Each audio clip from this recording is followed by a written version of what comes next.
ஒரு பக்கம் இவ்வளவு செல்வங்கள் குவிஞ்சு கிடக்குது, இன்னொரு பக்கம் குழந்தைகளுக்கு சாப்பிட எதுவும் இல்ல. இதுதான் இந்தியாவின் வளர்ச்சி. ஏன்னா சராசரி மனிதனுக்கு சிந்திக்கவே தெரியாது. மொத்த பண்பாடும் தலை குனிஞ்சு வணங்குறதுல இருக்கு. எவ்வளவு பயபக்தியோட மரியாதையோட தலை குனிஞ்சு ஆமாங்க சார், எஸ் சார், ஆமாங்க ஐயா போடுறீங்களோ, எவ்வளவு மரியாதையான பையன்னு சொல்லுவாங்க. வீட்டுல பெருசு 1ஆம் நம்பர் கேப்ப மாதிரியா இருக்கும்.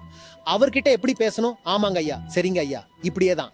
இது மாதிரி கேட்டிருக்கீங்களா இல்லையா? நீங்களும் அப்படியே பேசினா உங்களையும் எவ்வளவு பண்பாடான பையன், எவ்வளவு நாகரிகம் பாங்க. பெருசு எப்படி இருந்தாலும் என்னங்கணும், ஆமாங்கய்யா, சரிங்கய்யா. இது அத்தனையையும் முறியடிக்க கூடியது உண்மையான தர்மம். அடிக்கடி நான் சொல்றது இதுதான். உண்மையான தர்மம் தீப்பிழம்பு மாதிரி புரட்சிகரமானது.